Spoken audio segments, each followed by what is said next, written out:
Dear students, आज हम political science की 12th क्लास का फर्स्ट बुक का unit 2 the end of bipolarity द्विध्रुवीयता का अंत की फर्स्ट वीडियो देखेंगे। इस वीडियो में हम इन विषयों का अध्ययन करेंगे। Disintegration of Soviet Union, Soviet संघ का विघटन, यूनिपोलर वर्ल्ड, एक ध्रुवीय विश्व, Middle East crisis in Afghanistan, gulf war, खाड़ी युद्ध, democratic politics and democratization, CIS and the 21st century, लोकतांत्रिक राजनीति और लोकतंत्रीकरण, CIS और 21वीं सदी, और अरब स्प्रिंग, अरब बसंत के बारे में पढ़ेंगे। तो आप इस वीडियो को ध्यान से देखें। रशियन रिवॉल्यूशन, रूसी क्रांति क्या थी? The Russian revolution marked the end of Romanov dynasty and Russian imperial rule. रूसी क्रांति ने रोमनोव वंश के अंत को चिन्हित किया। बोल्शेविकों ने निकोलस द्वितीय की हत्या कर दी और शाही परिवार को गिरफ्तार कर लिया। इस प्रकार रशियन क्रांति की शुरुआत हुई थी। रूसी क्रांति के समय व्लादिमीर लेनिन ने सत्ता पर कब्जा कर लिया और जिसके फलस्वरूप शाही शासन समाप्त हो गया और उस समय राजनीतिक और सामाजिक परिवर्तन हुए, जिससे सोवियत संघ का गठन हुआ था। सोवियत संघ में समाजवादी सोच बहुत ज़्यादा थी। कार्ल मार्क्स समाजवादी सोच के थे। उन्होंने कहा कि एक औद्योगिक समाज पूंजीवादी है जिसने श्रमिकों का शोषण किया है। उनका मानना था कि समाज साम्यवादी होना चाहिए और संपत्ति पर सामाजिक रूप से राज्य का नियंत्रण होना चाहिए। Karl Marx was the thinking of communism and he thought that the property should be socially controlled। उनकी समाजवादी सोच थी और उनका कहना था कि जो भी संपत्ति है उस पर समाज का नियंत्रण होना चाहिए और वो बराबर रूप से सभी में बंटनी चाहिए। Factors leading to socialism in Europe. Europe में समाजवाद के लिए अग्रणी कारक क्या थे? Socialism was inspired by the ideals of egalitarian society. All resources were owned and controlled by the state. जो भी समाज के पास प्राकृतिक संसाधन है उस पर राज्य का अधिकार होना चाहिए और राज्य का अधिकार होना चाहिए और वो समान रूप से सब में बंटना चाहिए। Owners use the property only for personal profit and not for public welfare. अगर पूंजीवादी समाज होगा तो मालिक प्रॉपर्टी को अपने लाभ के लिए इस्तेमाल करते हैं और पब्लिक वेलफेयर समाज के लिए इस्तेमाल नहीं करते, जिससे गरीब श्रमिकों की जो हालत है वो सुधर नहीं पाती और जो पूंजीवादी समाज है उनके पास पूंजी इकट्ठी हो जाती है। समाजवादी सोच ने नागरिकों के लिए मिनिमम स्टैंडर्ड्स ऑफ लिविंग को एंश्योर किया। उन्होंने कहा कि सभी नागरिकों को मिनिमम स्टैंडर्ड, जो मिनिमम रिक्वायरमेंट्स हैं वो मिलनी चाहिए। रोटी, कपड़ा और मकान सभी को मिलना चाहिए। Each one will have to work according to his ability and will be paid as per their deeds. समाजवादी सोच यह कहती थी कि सभी को लाभ समान रूप से बंटना चाहिए सभी में, और संपत्ति के ऊपर कुछ एक लोगों का कब्जा नहीं होना चाहिए। आप मानचित्र में union of Soviet socialist Republic देख रहे हैं, सोवियत समाजवादी गणराज्य संघ USSR।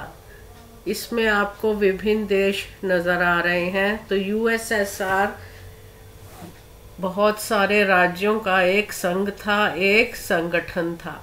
इसमें आपको देश नज़र आ रहे हैं, Russia, Estonia, Latvia, Lithuania, Belarus, Ukraine, Moldova, Georgia, Armenia, Azerbaijan, Kazakhstan, Uzbekistan, Turkmenistan, Kyrgyzstan and Tajikistan. तो ये सभी देश USSR का एक भाग थे। सोवियत संघ की गठन 30 नवंबर 1922 को हुआ। यह संसार का सबसे बड़ा गणराज्य था। इसमें 15 गणराज्यों का गठन था और उस वक्त इसकी मुद्रा रूबल थी। सोवियत संघ में साम्यवादी सोच थी और उन्होंने पूंजीवादी सोच का हमेशा विरोध किया। सोवियत संघ में मेन उनकी विचारधारा थी समाजवादी, और उन्होंने कहा कि जो भी संपत्ति है वो राज्य के द्वारा नियंत्रित होनी चाहिए। जो भी अर्थव्यवस्था है उस पर राज्य का अधिकार होना चाहिए। सोवियत प्रणाली के क्या लाभ थे? What are the advantages of Soviet system? Planned economy, stability and growth and vast natural resources. Soviet प्रणाली एक सोची हुई आर्थिक व्यवस्था थी और इससे बहुत अधिक विकास हुआ। इसमें प्राकृतिक संसाधन बहुत विशाल थे। USSR became a major industrial power। Soviet संघ एक प्रमुख औद्योगिक शक्ति के रूप में उभर कर आया। Soviet citizens got minimum standards of living. Soviet संघ के नागरिकों को न्यूनतम जीवन स्तर उपलब्ध कराया गया। उन सब की जो बुनियादी आवश्यकताएं थीं, रोटी, कपड़ा, मकान और मेडिकल फैसिलिटीज़, वो सब उनको उपलब्ध कराई गई। सोवियत संघ में संचार प्रणाली बहुत विकसित थी। Resources are under the control of state. जो भी रिसोर्सेज थे, संसाधन थे, वो राज्य के नियंत्रण में थे और कोई बेरोजगारी नहीं थी। सोवियत संघ में विभिन्न नेता हुए। हम सबसे पहले देख रहे हैं इनके नेता व्लादिमीर लेनिन, और इनके जो आखिरी नेता थे वो मिखाइल गोर्बाचेव थे। और गोर्बाचेव ने 1985 से 1991 तक वहाँ पर कार्य किया और उसके बाद सोवियत संघ का विघटन हो गया। मिखाइल गोर्बाचेव ने सोवियत संघ में बहुत से सुधार किए। मिखाइल गोर्बाचेव सोवियत संघ के अंतिम राष्ट्रपति थे। उन्होंने 1985 से लेकर 1991 तक सोवियत संघ में काम किया। उन्होंने सोवियत संघ में विभिन्न सुधार किए। Make a Soviet Union a strong democratic country to compete with the west. उन्होंने प्रयास किया कि सोवियत संघ को एक मजबूत लोकतांत्रिक देश बनाया जाए। He tried to make peaceful relations with the West। उन्होंने पश्चिम के साथ शांतिपूर्ण संबंध बनाने की भी कोशिश की। Mikhail Gorbachev introduced economic and political reform policy of perestroika and glasnost. अब ये पेरेस्ट्रोइका और ग्लासनोस्त क्या थे? पेरेस्ट्रोइका को हम रीस्ट्रक्चरिंग, पुनर्गठन भी कहते हैं, और ग्लासनोस्ट का मतलब था खुलापन और पारदर्शिता। तो उनकी जो नीति थी मिखाइल गोर्बाचेव की, उन्होंने खुलेपन और पारदर्शिता की नीति का इस्तेमाल किया और उन्होंने आर्थिक और राजनीतिक सुधार किए। ईजिंग ऑफ मीडिया सेंसरशिप, उन्होंने मीडिया सेंसरशिप को लोगों तक पहुंचना आसान बना दिया। अखबार के ऊपर से उन्होंने सेंसरशिप हटा ली। He stop the arms race with the US, उन्होंने यूनाइटेड स्टेट्स के साथ हथियारों की दौड़ को रोकने का प्रयत्न किया। He withdrew Soviet troops from Afghanistan and Eastern Europe. उन्होंने अफगानिस्तान और पूर्वी यूरोप से सोवियत सैनिकों को हटा लिया। He helped in the unification of the Germany. उन्होंने जर्मनी के एकीकरण में मदद करी। तो आप देख रहे हैं कि मिखाइल गोर्बाचेव ने सोवियत संघ में सुधार करने के बहुत अधिक प्रयत्न किए और उन्होंने सोवियत संघ की आर्थिक और राजनीतिक नीति में बहुत हद तक सुधार भी किए। लेकिन सोवियत संघ में जो कम्युनिस्ट शासन था उसमें कुछ कमियां भी थीं। कमियां क्या थीं? Communist party ruled in Soviet union for 70 years but it had demerits also. Communist party ने 70 साल तक सोवियत संघ में शासन किया, लेकिन उनके कुछ अवगुण भी थे। सोवियत संघ में केवल एक पार्टी का ही वर्चस्व था, एक पार्टी ही वहां पर डोमिनेट होकर उभरी थी। सोवियत संघ के नेताओं का तुगलकवादी स्वभाव था, वो अपनी मनमानी करते थे और जनता की सलाह नहीं लेते थे। सोवियत संघ में एडमिनिस्ट्रेशन, प्रशासन बहुत कमजोर था और भ्रष्टाचार बढ़ता जा रहा था। सोवियत संघ ने अपनी शक्तियों का विकेंद्रीकरण नहीं किया। सारी शक्तियां केंद्र के पास थीं, तो सारी शक्तियां केंद्र के पास होने से प्रशासन कमजोर हो गया, क्योंकि उस पर काम का बोझ अधिक था और उन्होंने नीचे जो प्रशासन ने और लोगों की सहायता नहीं ली थी, तो इससे प्रशासन कमजोर होता जा रहा था। What are the reasons for disintegration of Soviet Union? Soviet संघ के विघटन के क्या कारण थे? पहला कारण था internal weakness of Soviet political and economic institution failed to meet the aspirations of the people. Soviet संघ में जो राजनीतिक और आर्थिक प्रणाली थी, जो आर्थिक संस्थान थे, उन्होंने लोगों की इच्छाओं को पूरा करने में वो समर्थ नहीं रही। उन्होंने लोगों के जो आकांक्षाएं थी, लोगों के उद्देश्य थे, वो पूरे नहीं किए। सोवियत संघ में नौकरशाही का प्रचलन था, मतलब सोवियत संघ के नेता जो थे वो तुगलकवादी थे, अपनी मनमानी करते थे। और सोवियत संघ में कुछ लीडर्स को विशेष अधिकार प्राप्त थे।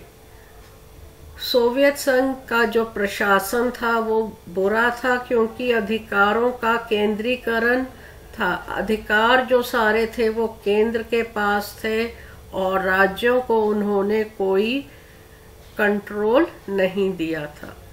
सोवियत संघ में अर्थव्यवस्था बुरी तरह चरमरा रही थी और लोगों को डेली जरूरत की चीजें भी मिलने में कमी हो रही थी। तो इन कारणों से सोवियत संघ का जो विघटन है वो बढ़ता जा रहा था। Main reason was the rise of nationalism and sovereignty within the various republic. Soviet संघ का विघटन का मुख्य कारण था कि रूस और बाल्टिक गणराज्य, इन देशों के बीच में राष्ट्रवाद और संप्रभुता की भावना का उदय होने लगा। ये राज्य सोचते थे कि हमारे ऊपर सोवियत संघ शासन कर रहा है और वे लोग उसके अधीन हैं, और वहाँ के लोग यह सोचते थे कि हमारे ऊपर कोई शासन कर रहा है, वे लोग आज़ाद नहीं हैं। तो उनके अंदर राष्ट्रवाद और संप्रभुता की भावना का उदय होने लगा। Soviet Union used the resources for nuclear and military weapons. Soviet संघ ने परमाणु हथियारों और सैन्य हथियारों पर ज़्यादा धन का इस्तेमाल किया, जिससे सोवियत संघ की आर्थिक व्यवस्था चरमरा गई। गोर्बाचेव ने समाज में सुधार तो किए, लेकिन जो समाज था वो गोर्बाचेव के सुधारों से खुश नहीं था। सोवियत संघ के नेताओं ने ये जानकारी दी कि सोवियत संघ प्रगति कर रहा है, लेकिन वास्तव में सोवियत संघ प्रगति नहीं कर रहा था। तो इन सब कारणों के कारण सोवियत संघ का विघटन हो गया। On 26 December 1991, under the leadership of Boris Yeltsin, Russia, Ukraine and Belarus declared that the Soviet Union was dissolved. A coup took place and Yeltsin and his supporters opposed the centralized control. The Communist Party of the Soviet Union was banned. 26 दिसंबर 1991 को क्या हुआ? तख्ता पलट हुआ। Boris Yeltsin एक नेता थे। उनके नेतृत्व में रूस, यूक्रेन और बेलारूस ने सोवियत संघ के विघटन की घोषणा कर दी। उन्होंने वो घोषणा की कि सोवियत संघ का विघटन हो गया और सोवियत संघ की कम्युनिस्ट पार्टी पर बैन लगा दिया। तख्ता पलट हुआ और उन्होंने सेंट्रलाइज्ड रूल का विरोध किया। उन्होंने कहा कि सोवियत संघ में अब कम्युनिस्ट पार्टी का शासन नहीं रहा है और सोवियत संघ का विघटन हो गया है। इन सब के परिणाम स्वरूप क्या हुआ? सोवियत संघ टूट गया और उसके स्थान पर 15 स्वतंत्र राज्यों ने जन्म लिया। ये 15 स्वतंत्र राज्य थे: रूस, Belarus, Ukraine, Armenia, Moldova, Estonia, Latvia, Lithuania, Georgia, Azerbaijan, Tajikistan, Kyrgyzstan, Uzbekistan, Turkmenistan और कजाकिस्तान। तो अखबारों में एक खबर छपी कि सोवियत संघ का विघटन हो गया है और सोवियत संघ के स्थान पर 15 स्वतंत्र राज्य ने उनकी जगह ले ली है। अब सोवियत संघ का विघटन तो हो गया, लेकिन सोवियत संघ के विघटन से क्या परिणाम हुए? जैसे ही सोवियत संघ का विघटन हुआ तो शीत युद्ध का अंत हो गया। जब सोवियत संघ समाप्त हो गया तो संसार में यूनाइटेड स्टेट्स ऑफ अमेरिका एक महाशक्ति बन के उभरा और बाईपोलर वर्ल्ड, द्विध्रुवीय से संसार एक ध्रुवीय बन गया। सोवियत गुट का अंत हो गया और 15 नए देशों का उदय हुआ। रशिया वहाँ सोवियत संघ में सबसे अधिक क्षेत्रफल में था, तो रशिया यूएसएसआर का उत्तराधिकारी बना और जो हथियारों की दौड़ सोवियत यूनियन और यूएसए के बीच में थी, वो हथियारों की दौड़ का अंत हो गया, क्योंकि सोवियत संघ का विघटन हो गया और 15 गणराज्यों ने जन्म लिया। सोवियत संघ के विघटन के साथ ही समाजवाद और पूंजीवाद की विचारधारा में जो लड़ाई थी वो समाप्त हो गई और संसार में पूंजीवादी विचारधारा ने जन्म लिया और पूंजीवादी विचारधारा का वर्चस्व हो गया। लोगों ने शॉक थेरेपी को अपना लिया। विश्व बैंक और अंतर्राष्ट्रीय मुद्रा कोष शक्तिशाली बन गए। विश्व राजनीति में सत्ता संबंध बदल गए क्योंकि देशों ने अमेरिका के साथ जाना पसंद किया और सोवियत यूनियन पूरी तरह से बिखर गया था।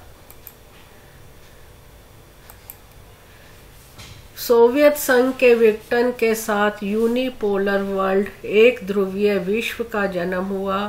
One state dominates at the international level and exercise most of the cultural, economic and military influence. After the collapse of the Soviet Union, the United States is unparalleled. एक ध्रुवीय विश्व का जन्म हुआ क्योंकि सोवियत संघ का विघटन हो गया था। संयुक्त राज्य अमेरिका विश्व के मानचित्र पर एक अद्वितीय महाशक्ति के नाम पर उभरा।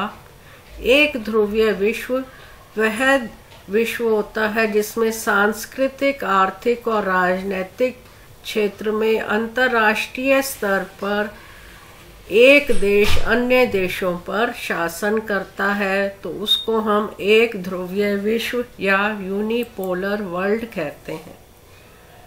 चित्र में आप एक कार्टून देख रहे हैं। कार्टून में आपको क्या दिखाया गया है? Which country is represented by the mighty soldier.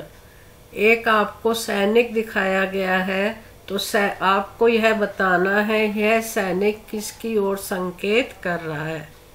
यह सैनिक यूनाइटेड स्टेट्स ऑफ अमेरिका की ओर संकेत कर रहा है। अगला क्वेश्चन है इसमें, why have been names of so many countries been written on the uniform of the soldier. सैनिक के ने जो कपड़े पहने हुए हैं उस पर विभिन्न देशों के नाम क्यों लिखे हुए हैं? विभिन्न देशों के नाम इसलिए लिखे हुए हैं क्योंकि यूनाइटेड स्टेट्स ने इन देशों के ऊपर आक्रमण किए थे। Right the message given by the cartoon. ये कार्टून क्या मैसेज दे रहा है? ये कार्टून मैसेज दे रहा है कि यूएसए एक महाशक्ति है। तो आपको आई होप ये वीडियो समझ आई होगी, तो इस वीडियो को लाइक और सब्सक्राइब ज़रूर करिए। Thank you very much.